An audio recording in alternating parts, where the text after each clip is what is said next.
Sadhguru, shall we go into the Dhyana Lingam? Yeah? Thank you.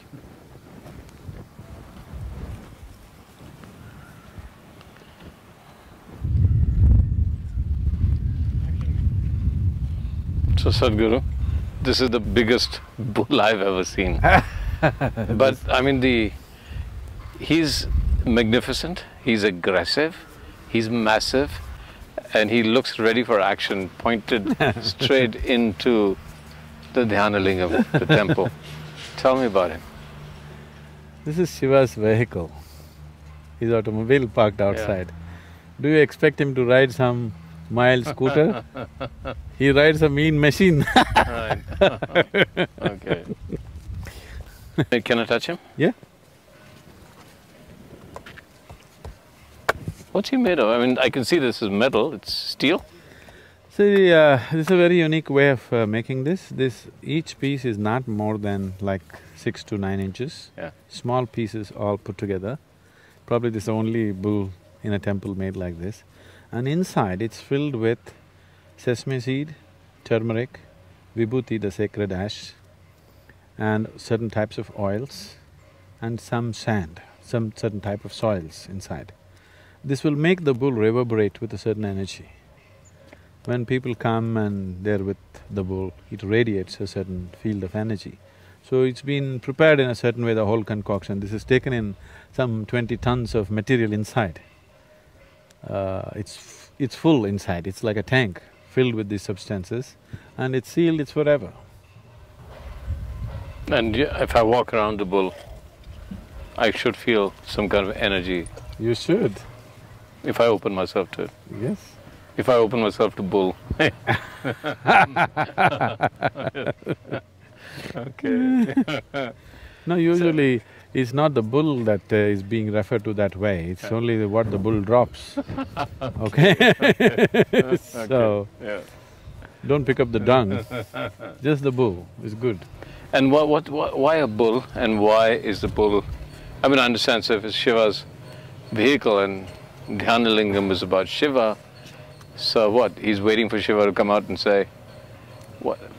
Tell me more about that. He's not waiting for him to come out and say something. Yeah. He's in waiting. Nandi is a symbolism of eternal waiting, okay? Because waiting is considered as the greatest virtue in this culture. One who knows how to simply sit and wait is naturally meditative. He is not expecting Shiva will come out tomorrow, but he will wait forever. So that quality is the essence of receptivity. So Nandi is Shiva's closest accomplice because he is the essence of receptivity. So before you go into the temple, you must have the quality of the Nandi, that you simply sit. You're not trying to go to heaven, you're not trying to get this or that, you go inside and simply sit. So just sitting here, he's telling you, when you go into the temple, don't do your fanciful things, don't ask for this, that nonsense, just go and sit like me. So that's the message he's giving you. And waiting and anticipation are two different things, I assume. He's not waiting in anticipation of anything, that's what I'm saying, just waiting. Yeah. He's not anticipating anything, he's not expecting anything, he's just waiting. That's meditation, just sitting. Okay. So that's his message for you. Simply go inside and sit, alert, not sleepy, alert and sitting. Yeah. So you're saying, Sadhguru, that the bull is sitting in what we would call meditation? See, people have always misunderstood meditation means some kind of an activity. No, it's a quality. So fundamental difference, why? Because this is a meditative temple, this is not a temple of prayer. Prayer means you're trying to talk to God. You're trying to tell Him your woes, your expectations, your whatever else. Meditation means you're willing to listen to God. You're just willing to listen to the existence, to the ultimate nature of creation. You have nothing to say, you simply listen. That is the quality of Nandi, he just sits. Alert, this is very important. He is alert, he is not sleepy, he is not sitting in a passive way. He is sitting very active, no expectation, no anticipation, no looking forward to anything, but full alertness, full life, at just sitting. That's Jeez. meditation. Active and not passive, meditation, not expectation, nothing, just waiting Yes. and… Just waiting, not for anything in particular. Whatever being is aware. reality, if you just wait without doing your own thing, then existence will do its thing. Yeah. So meditation essentially means you are not doing your own thing. The individual person is not doing his own thing, he's just there. So once you're simply there, the larger dimension of the existence, which is always in action, you become aware of it. And part of it. And of course, you're anyway a part of it, you become Yeah. aware that you're a part of it. Okay. Even now you're a part of it. But becoming aware that I'm a part of it is meditativeness. So Nandi is the symbolism of that, he just sits. Sitting here reminding everybody, you must sit like me. So does Nandi have a female form or is male and female both? No. He's one of the Ganas, so he doesn't belong to male-female category. He's beyond that. Yes. So can we go inside the Dhyana Lingam? Yeah.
So Sadhguru, when we went to the Dhyana Lingam, here's what I've noticed, both at the course that I did with you, there was, and the Dhyana Lingam, the more people see you, even from a distance, there's a sudden outpouring of love, complete outpouring of love. So let's talk about love. This is one kind of a love. What happens? Is there something, is it a release? That could be one thing, with the CU and their own stresses and emotional release. On the other hand, is there some kind of energy that you're transmitting to them? Is that energy possible only in a loving relationship, even between you and the people or between people themselves? What is that energy called love? And then let's relate it to man and woman, because that's the love most of us know. Love or hate, whichever you like it. But let's talk about love, or the energy that is love. There is no such thing as an energy that is love. Life is a certain energy. You are a certain life energy. The many parts of this life energy is finding expression as thought, as body, physical action, emotion, and there are other dimensions, of course, energy action. If you can perform only physical activity in your life, the span and the scope of that activity is very limited. Because you empower your physical activity with your mental activity, depending upon the keenness and the intensity of your mental activity, your physical activity takes on a different level of… as if it moves into a different dimension because the mental activity. If you make a movie, if it's all physical, it's one way. There is a certain intellect involved in it, it's another way. There's a certain emotion involved in it, it's another way, isn't it so? So that's so with life also. So, these are different levels of intensity. Physical is at one level of intensity, intellectual is another level of intensity, emotion is a different level of intensity. Generally, people are looking down upon emotion as something less than intellect, which is a very wrong thing they're doing. Which I think slowly people are realizing they're talking about emotional intelligence now. Because emotion is capable of being of a higher intensity than intellect in many ways. Intellect has a certain coolness, intellect has a certain penetration, but emotion can just embrace everything. Intellect can know pieces of life, emotion can know the wholeness of life. So this is the reason why spiritual traditions always have made devotion the biggest thing, because a devotee looks like a fool to an intellectual person. But what a devotee knows in terms of life's experience and what he knows in terms of perception of life in its totality, an intellectual person will never touch. So a devotee looks like a fool, but the real fool is elsewhere So right now what's happening here when people are around me is neither intellect nor emotion nor body. It's another dimension, which is just pure reverberation of energy. If I reverberate in a certain way, some people will roll their eyeballs upward and simply sit there. Some people will cry, some people will laugh, some people feel that they realize so many things being there in that space. This is their expression of it. This is like, if I give you electric connection, somebody makes light out of it, somebody makes sound out of it, somebody makes coolness out of it, somebody makes heat out of it. Different gadgets are making different things out of the same electricity. So my thing is just to exude that energy.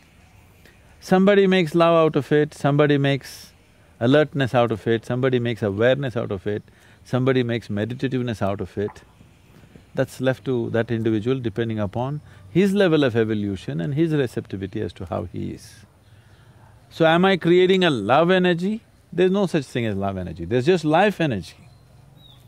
There is only life energy. Love is just one expression of life. Intellect is another expression of life.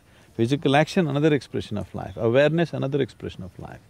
So life can find million forms of expression, but people eulogizing one over the other is a huge mistake.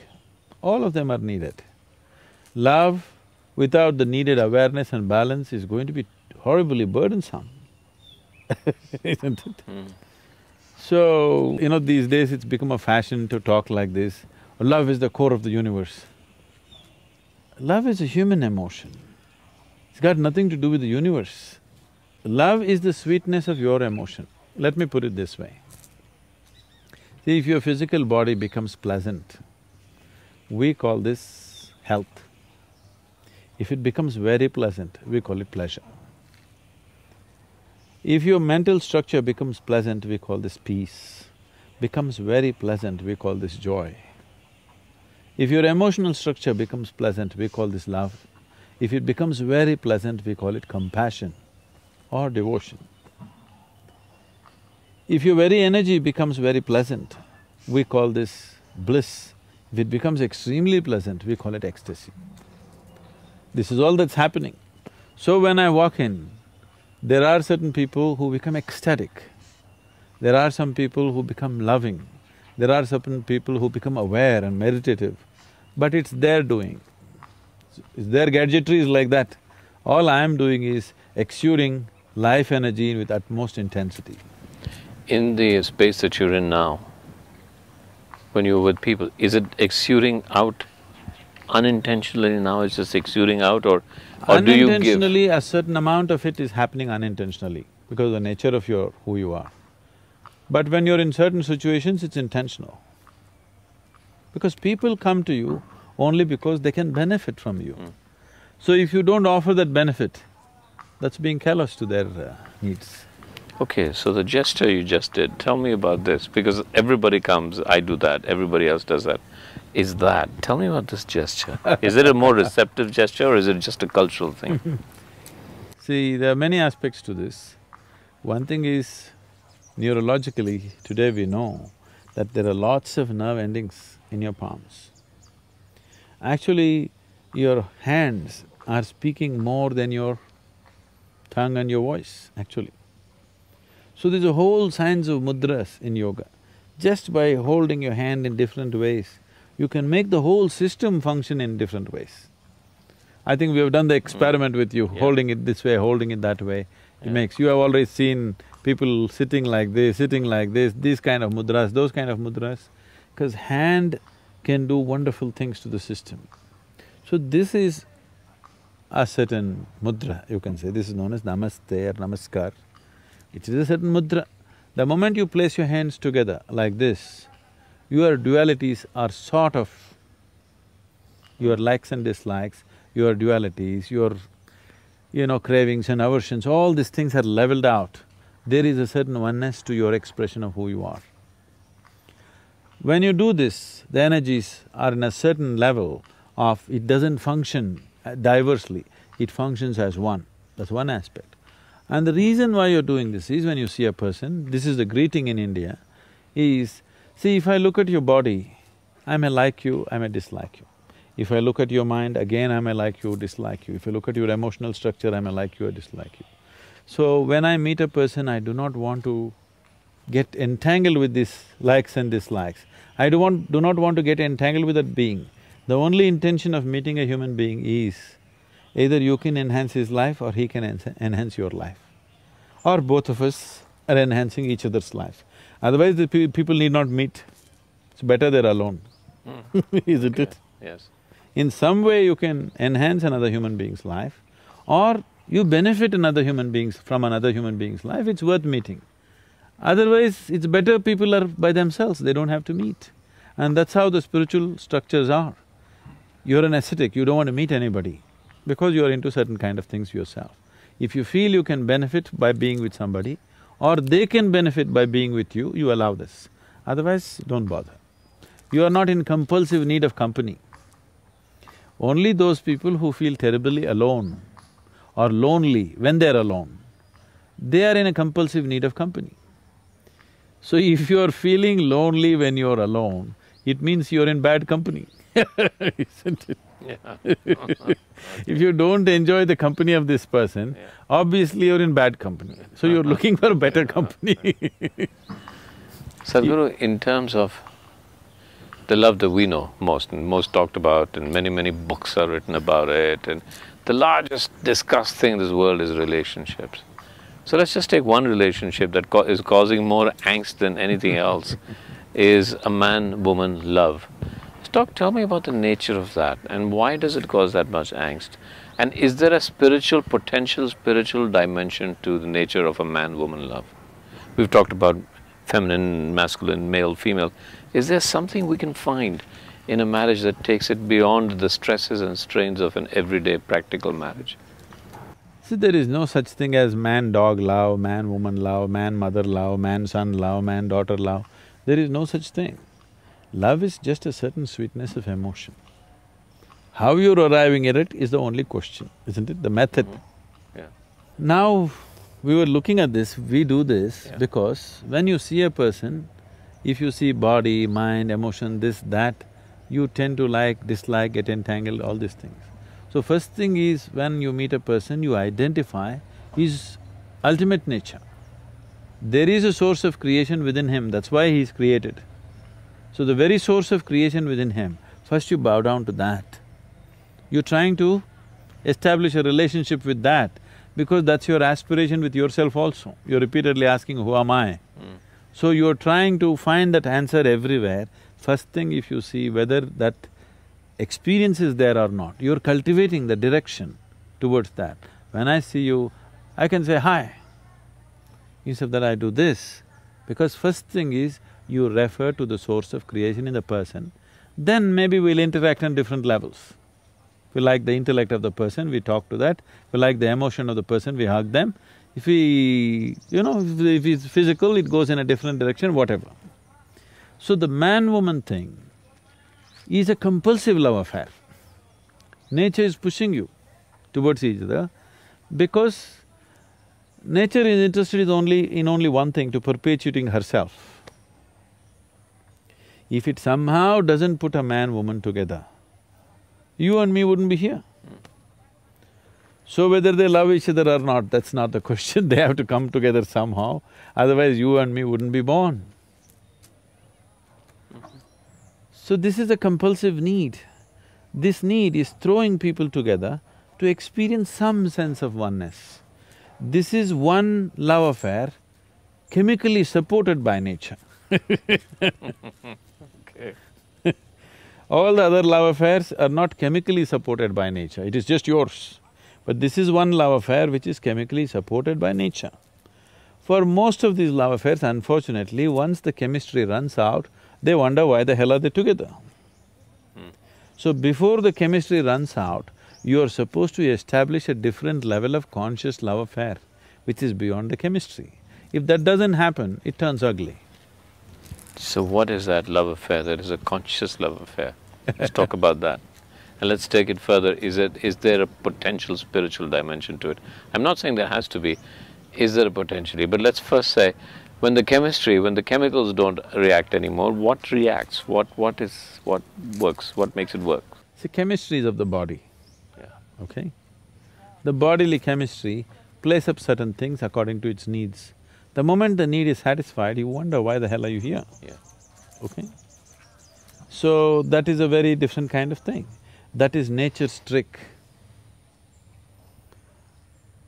You are… 10, 11 years of age, the world was everything fine with it. Suddenly, your intelligence got hijacked by your hormones, suddenly the whole world looks different, all of a sudden. So all that's happened is, your intelligence got hijacked by the hormones. The chemistry has hijacked you. Very, very few individuals have the necessary awareness to look beyond that at life. Everybody else get flooded by this process. By the time they recover, usually it's too late. Not necessarily. So is it something wrong or right? There's nothing wrong or right, it's just limited, that's all. Is being limited a crime? No. But the nature of the human being is such, he suffers limitations. He doesn't like it.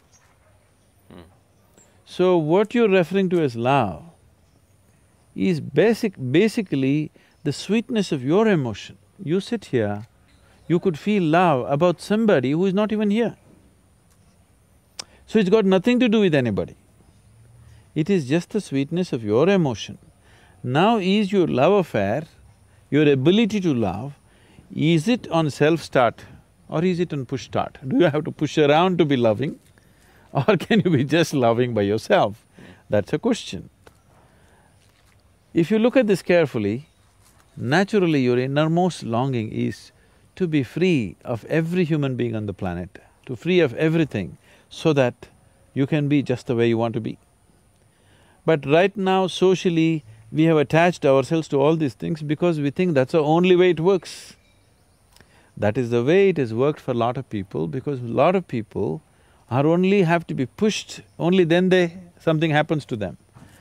It is, a rudimentary technology. If your car has to be pushed every day, today we consider it a rudimentary technology, isn't it? Maybe 50, 60 years ago, a push-start car was quite okay, as long as it starts, it was okay. But not anymore. So, once a human being becomes more and more aware of his own nature, he understands to experience love, to experience blissfulness, to experience ecstasy, even to experience orgasmic ways of life, you don't need anybody actually. If you just sit here, you can make it happen within yourself. Because after all, it's your body, it's your mind, it's your emotion, it's your chemistry, and you are the one who is creating all the experiences of your life. Because people are not conscious of this, that you are the maker of your life, You are the one who is doing your life the way you want it. Most people still believe that their experiences are being shaped by people and situations around them, but that's not true. Human experiences are 100% self-created, 100%.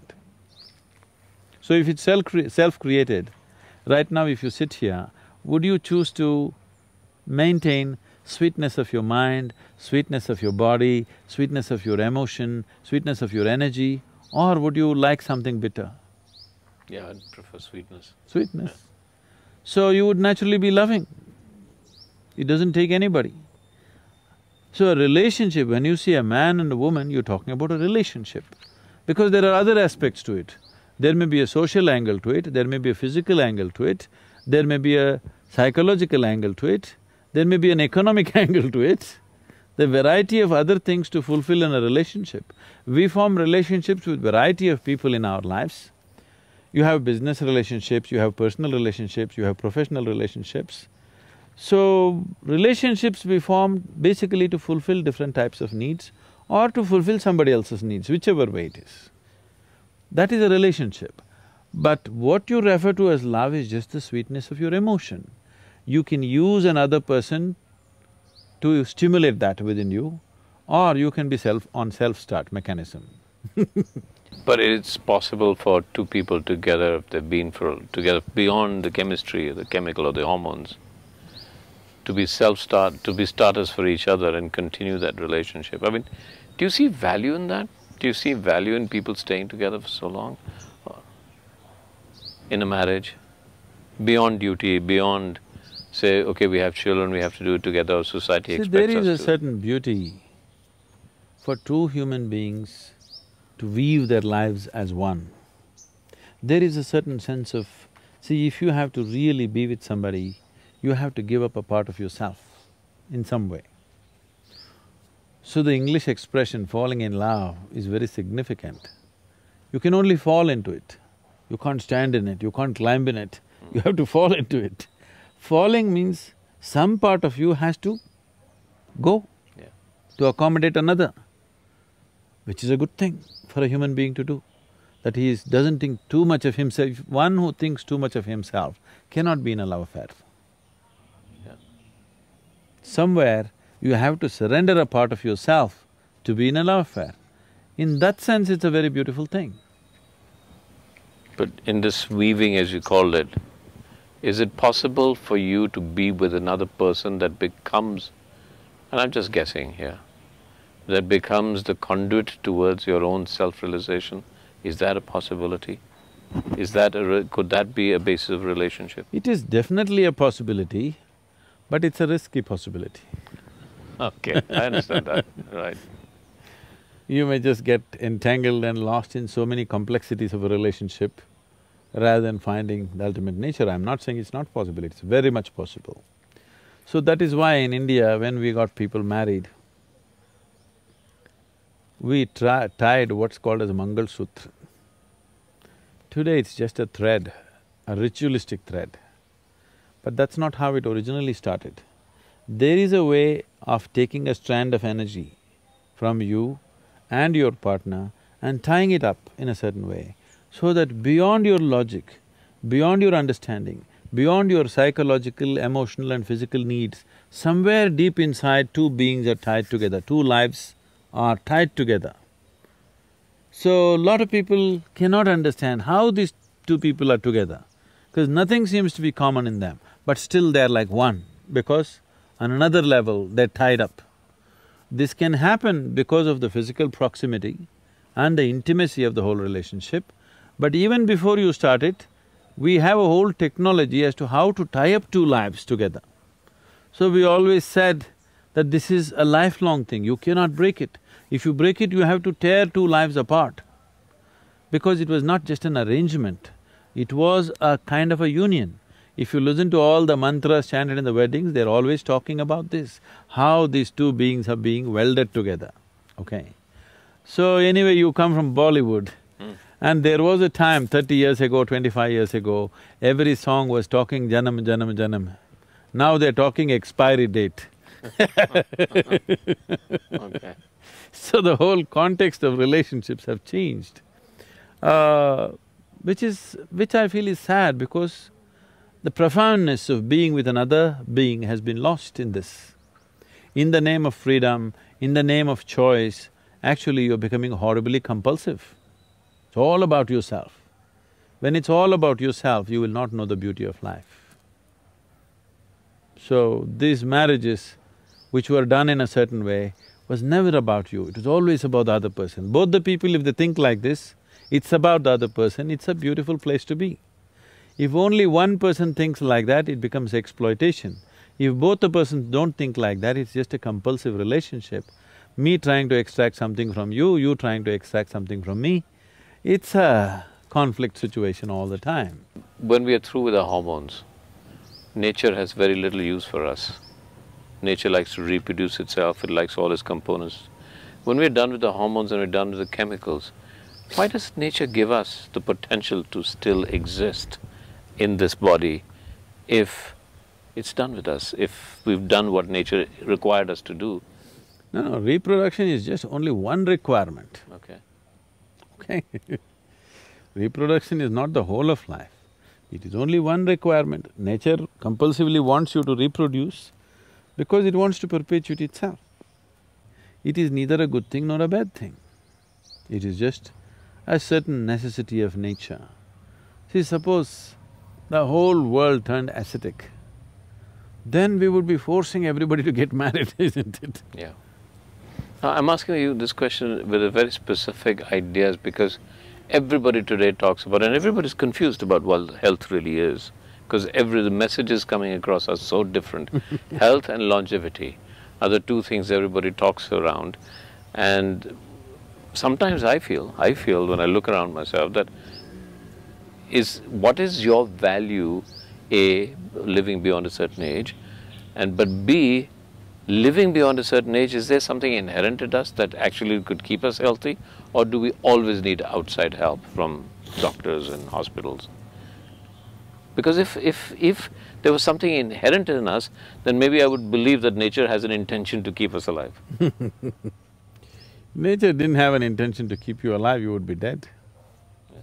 Even now, you're alive not because of the medicine that you're taking or the hospital consultation that you're having, not because of the health checkups, because nature still intends that you should live. The life process is capable of living, that's why it's living, not because of medicine it's living. Medicine can play around a little bit, cannot create life as such. See, there are many ways to look at it. I'm trying to put it in a very simplistic way. No, you don't have to. I'm simplistic enough, so don't worry. Because if there's no way to put it in a simple way, then say it the way you want, and I'll ask you the simplistic, naive question again. The thing is,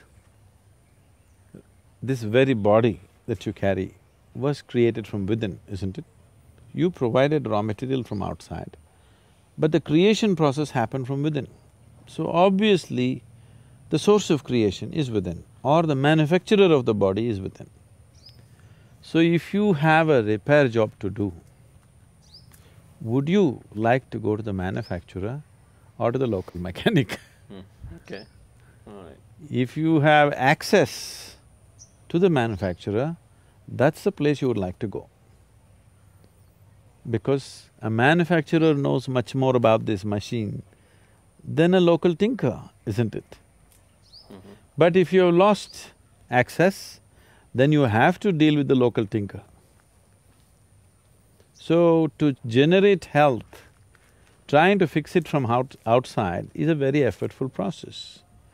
If you keep access to the innermost core, health will be a natural phenomena, it's not something that you have to manage.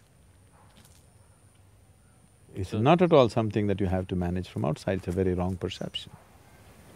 So the idea of spirituality being the staying in touch with your inner self and your relationship to all of existence naturally promotes health without you having to think about it. Is that true? See, today it is scientific knowledge, common medical knowledge, that every cell in the body is programmed for health. Okay. Naturally it is programmed for health. If it is programmed for health, Why would it work against you? See, if you get an infection means it's kind of an invasion from external organisms. They need to be dealt with. It's a war situation. You need to do some chemical war on them and kill them and do whatever you have to do to recover from that situation. That's a different thing. But more than 70% of the ailments on this planet are chronic. That means they're self-created. They're created within your own body by your own system. Why would this system, which has an immense desire to exist and survive, would create ailment or something against itself? Somewhere some fundamentals have gone off, isn't it? So if you keep in touch with the innermost core, which is the source of creation, which is the manufacturer of the body, which is the maker of this body, health is not even something that you have to think of. Too much… what I see is, especially as societies get affluent, health is I don't know, the way they're talking about health in the Western societies, it's like a full-time occupation. Day in and day out, from morning to evening, they're only talking about their health. This is the major conversation everywhere, isn't it? And young, 25-year-olds, 26-year-olds Yes. talking about, in a competitive way, I'm healthier than everybody else. Health is not something that you need to discuss or talk or aspire for. If you keep the system in a certain way, health, it exudes by its own nature. Would you describe that way as a meditative way? I would like to, but I would avoid the word meditation because it's so badly abused word. If I say meditation, everybody has their own ideas of what is meditation. So I would say, if you as much as know what it means to simply sit here, absolutely still, everything still within you, for 2 minutes in a day, you would be perfectly healthy. Just 2 minutes. Man is ill only because he does not know how to be still. And if I'm perfectly healthy, then how does death come? You must die healthy. You must live healthy and you must die healthy. So if I'm healthy, how will I die? Health has got nothing to do with death. Death will happen when your life energies lose their vibrance. They will lose their vibrance because right now they are vibrant in a certain way because of a certain software input. This software traditionally, we call this as prarabdha. Prarabdha means a certain dimension of your karmic information. It has a certain amount of information latched onto your life energy, so it keeps working in a certain way. Once this software has worked itself out, or that much information which is allotted is worked itself out, which is the prarabdha karma, then the energies start becoming feeble. If the energies become feeble below a certain level, they cannot hold on to the body, they have to leave the body. Or if it becomes intense beyond a certain body, it cannot hold on to the body. So only in a certain frequency of intensity, your life energies can hold on to the physical body, otherwise they cannot stick to the body. Or the body is incapable of holding that intensity. Let's put it the other way around. Yeah. It is just that an energy which is beyond a certain intensity refuses to be bound by a body. An energy which is below a certain level of intensity is incapable of being housed in a body. So if it becomes feeble, it leaves, that's called old age. But most people don't die of old age, they die because they broke the body in some way. That's dying of ill health. You might have broken the body by crashing your car or breaking up your heart I'll probably go because of that, yeah. either a broken heart or a rotten liver, Yeah. we don't know what. But in some way you made the physical body inhospitable for life. So life leaves. See, you're making a big distinction between the body and life, as life is something else, and that's something that everybody struggles with. No, you tell me, did you accumulate this body? Yes, I did. By So, eating. I'll ask you again the same question. Whatever you accumulate can be yours, cannot be you, isn't it? Correct. So I'm definitely making a distinction between what is you And what is your body? Because it's an accumulation. I'm not disputing whether it's yours or not. For now, we will not dispute it. A day will come when that will also come to dispute. Yeah. Isn't it? So now that you mention it, let me ask you another question, because I travel a lot in the West and I have no answer, and I find it a silly question, so I'm going to ask you a silly question. What happens to that energy once the body is gone? Is there individuality after the end of the body? Do I exist as I? Do I have a soul? Is there reincarnation? Or is it just my ego that is saying, actually, even when I let my body go, there is an I that still exists, but if that I then forms part of the larger universe, then it has no identity. It's a question and I can't answer it to people, so would you answer it for me so I can tell people that I'm quite wise now? I know what you'll do with this.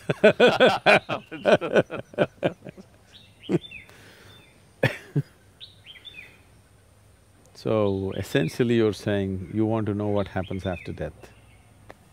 Yeah, I'm just playing a more intellectual argument about it, that's all, but the fundamental question is that. What I would say is, some things you know best only by experience. Okay. Are you ready? Yeah. You're not ready for the experience. So you just want to know for entertainment. Maybe they make a movie on it, or just to talk in the next party that you're in. Yeah. It could buy you friends. So humor me. It could buy you audience. So humor me a little bit and let's talk about it a little bit. Okay. Right now you're looking at me. If you close your eyes, you cannot see me. But you are still there, isn't it? So right now, is it you who is looking at me? Or is it your eyes which are looking at me? So it's you who is looking at me. Yeah. Through the window of your eyes, you're Yes. looking at me. Yes. If you close the window, Yeah. do you still exist? I still exist. So, you are clearly saying you are much more than the body, isn't it? Right. But maybe that's my memory of you, of what I saw. No, not what you… whether you see my image or not, that's not the point. Hmm. But you are there, isn't it? I'm there, yes. So you are clearly saying, I am much more than the body. Yes. And you also know very clearly that this body you slowly accumulated. Yes. Or in other words, what you call as my body is just a bit of loan that you have taken from Mother Earth, just a piece of the planet. She's pretty generous. No, it's very generous. Yeah. She's pretty generous with the loan. But when the time comes, she wants to collect it atom by atom. So what is being perceived as death right now is people who don't want to repay the loan, these are all people who don't want to repay the loan. All right. Most Okay. Like the most transaction analysis of that. Most people who have taken loan, unless there is a law to compel them, they wouldn't want to pay back the loan. Right. It's a general social tendency in the world. Okay. So, you've taken a loan from the planet, you don't want to pay back. When the time to pay back comes, they're all terrorized. After all, you're just paying back a loan. But why the terror is happening is simply because you took a loan and after some time you thought, I am the loan. Right. Quite a ridiculous situation actually. I can see that. Okay. See, now I hold this pebble in my hand. Yeah. Initially I say, this is my pebble, I'm not willing to give it to you. After some time, I start thinking, this is me. Now when the time comes that anyway this pebble is going to be taken from me, I am being terrorized because I am being taken away. You are not being taken away. Only the food that you gathered, the piece of planet that you gathered in the form of this body, the planet is asking it back. If only you were aware this is only something I've accumulated, not intellectually. Every moment if you are constantly aware that I am not this body, this is just mine, all right. This is just a gathering. I've accumulated this, I'll use it, and when it's necessary, I'll drop it. If this awareness was there all the time in your life, death would be just change of clothes, isn't it? Yeah. It's actually more simple than that. So what happens after? Okay, I paid back the loan. The question is only willingly or unwillingly, but whichever way, the loan gets taken. So when the body is confiscated, if you're a yogi, you will pay it back gracefully. Yeah. If you are an ignorant person, they'll confiscate your properties because you're illegally holding it beyond a certain time, they'll confiscate. So what happens after? Your body, as you know it, physical body, has to go to the earth because it belongs to the earth. But there is a subtler body which is like a scaffolding. Only because the subtle body is there as a scaffolding, you can build this gross body. You eat a banana, it becomes body, you eat a piece of bread, it becomes body, you eat a brinjal, it becomes body, because there is a subtler scaffolding. This body that you see, the physical body, is only gathering around the subtler body. So when this body falls, the subtle body, which is generally referred to as etheric body or whatever else, is still on. It still has some information, but the important difference is, when you had a physical body and a conscious mind, you had a discriminatory capability. So once the body falls down along with your thinking mind, logical mind and a discriminatory aspect of the mind is fallen, there is no more discrimination. You only happen by tendencies. So still there are certain tendencies. Why so much care in every culture, particularly in this culture, that at the moment of death, if a man is dying, no matter what your relationship with him, you try to utter the God's name or you try to create the right kind of atmosphere for him. Even if he's your enemy, you say Ram, Nam, Satya, whatever, whatever simple things have been taught to the people, but something to create awareness and pleasantness around him because you want him to leave well. Because at the moment of leaving, in case he is in a certain mode, whatever the mode is, let's say he is in fear mode right now. Now once he loses the discriminatory mind, now there is no control over the fear. See, many times fear arises in your life. Because of your discriminatory mind, you'll say, that's okay, but that it's not like this. You'll reason and try to get out of it. If there is no discriminatory mind, it just snowballs into paranoia. Paranoia not like as living human beings know.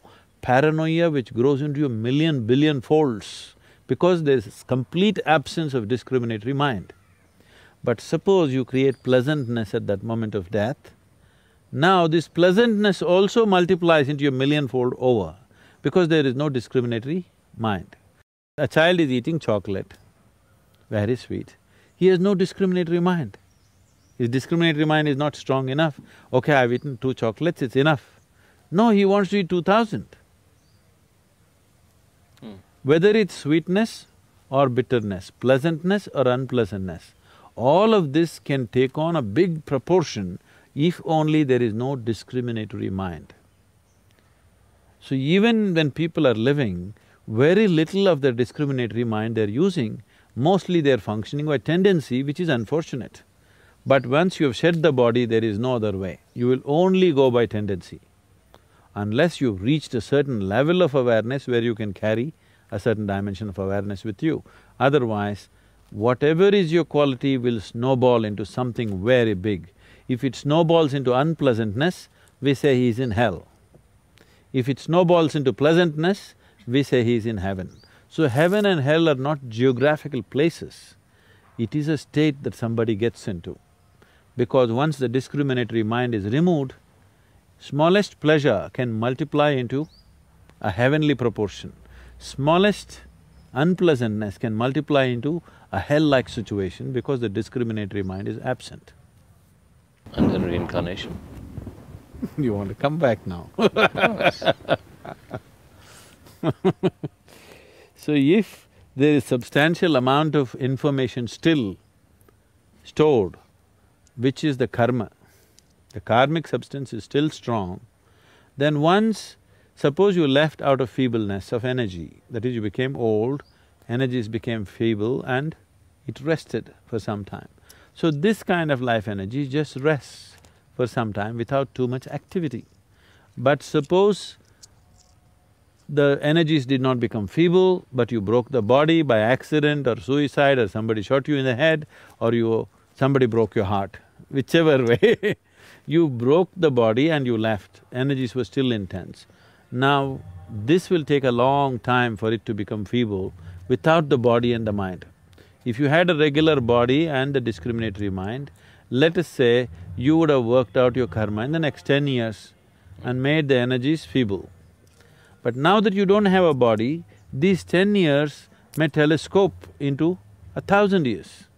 So this is the reason always they told you should never die of suicide, you never should be murdered, accidental death is bad, because now your limbo situation is long, very, very long, because you have no discriminatory mind, we don't know which way you will roll, and the chances of finding another womb are very little because you're in a certain level of intensity you cannot find. So unless you come to the right level of intensity, you are not suitable to take on a new body.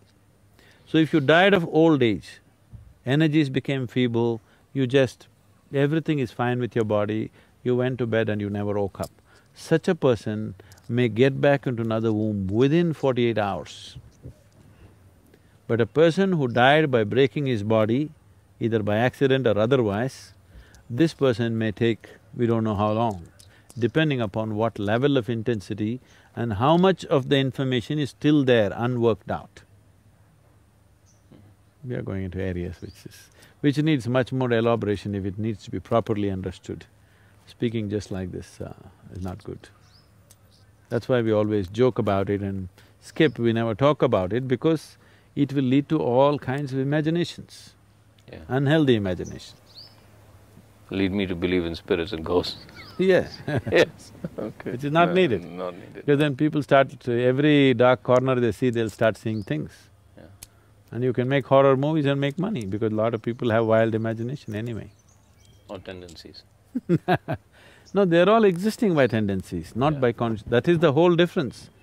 When we talk spirituality, we're essentially talking about moving from compulsiveness to consciousness.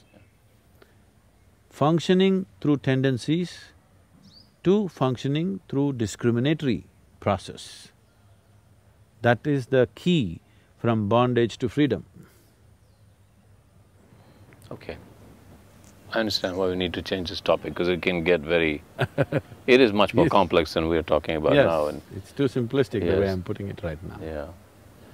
Because then people will just say, oh, there is or there isn't. It's not there is and there isn't at the same time. But maybe I can ask you, okay, this is also complex, because a lot of what you said today, and you talked about a duality, you talked about the nature of Shiva being contradictory, you talked about everything existing in contextualization or contradiction.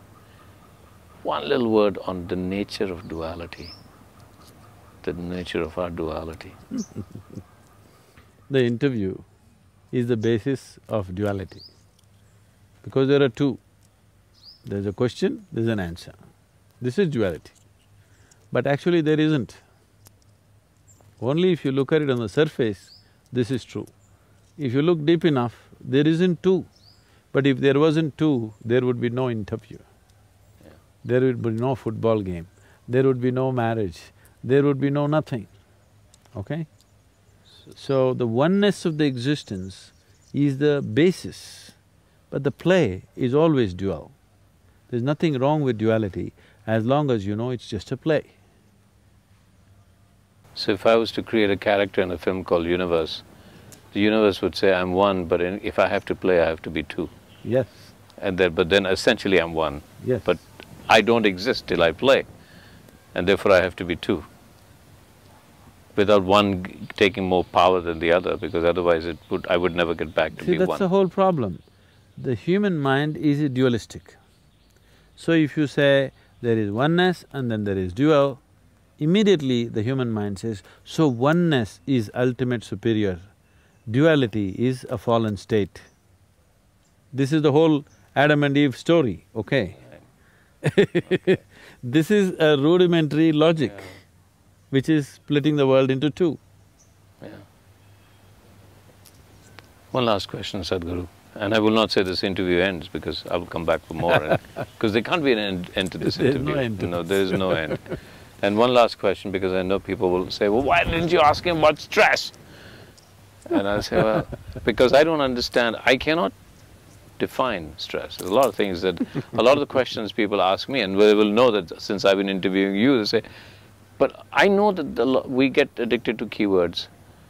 But is there, I mean, is there a definition that we can assign to the idea of stress? I must tell you this. When I first went to United States a few years ago, wherever I went, everybody was talking about stress management. I really couldn't understand this. Because in my understanding, we manage things which are precious to us. Okay? Okay. Our business, our family, our money, our wealth, our children, we manage all these things because these are all things precious to us. Why would anybody manage stress? I couldn't get this. When this word was thrown at me everywhere, stress management, I said, why manage stress? It took me a while to understand these people have concluded that stress is a part of their life. Stress is not a part of your life. Stress is just your inability to manage your own system. Stress is not because of the nature of your work. The Prime Minister is complaining of stress, the chaprasi also complaining of stress. In between, every other person saying his job is stressful and unemployed are stressful. Yeah. They don't have anything to do, that also they're stressful. So you're suffering your job, if I get you fired, will you be joyful? No. No. So stress is not about your job, obviously, isn't it? It is just that you do not know how to manage your body, how to manage your mind, how to manage your emotions, your energy, your chemistry. You do not know how to manage anything.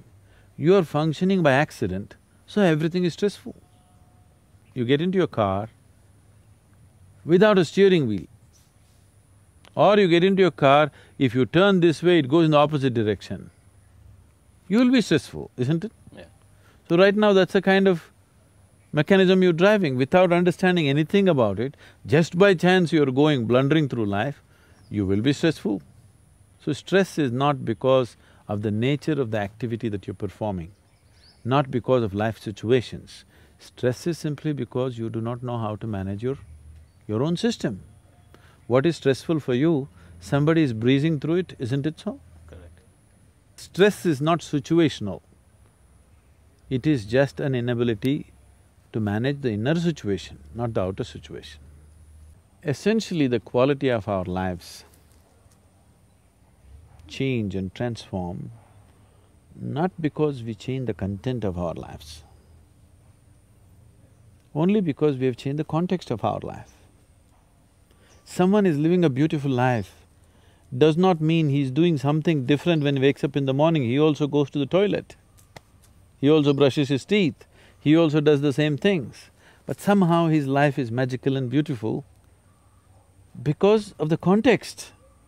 This could have happened to people when they fall in love with somebody. They were doing the same thing, suddenly they are in love with someone, suddenly everything is different because the context of their life has changed.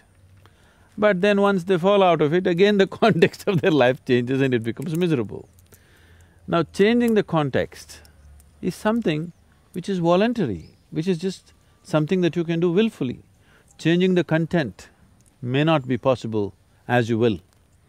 Because to change the content of your life, you need permission from the situations in which you exist, isn't it? Yeah. But to change the context of life, you don't need anybody's permission. It is not at all situational. So on a certain day, 3 men were working in one place. Another man came by and asked the first man, "What are you doing here?" This man looked up and said, "Can't you see I'm cutting stone? Are you blind?" This man moved on to the next man and asked, "What are you doing here?" That man looked up and said, something to fill my belly. I come here and do whatever they ask me to do, I just have to fill my belly, that's all. He went to the next man, the third man, and asked, "What are you doing here?" That man stood up in great joy and said, "I'm building a beautiful temple here." All of them are doing the same thing. but their experience of what they're doing is worlds apart. Every human being, every moment of his life could be doing whatever he's doing in any one of these three contexts, and that'll determine the quality of his life, not what he's actually doing. How simple an activity you're doing or how complex an activity you're doing doesn't change the quality of your life. With what context are you doing changes the quality of your life, isn't it? Completely. Okay, Sadhguru. I hope this is just the beginning, and I hope you give me the opportunity to come back with a lot more questions. Definitely. Thank you.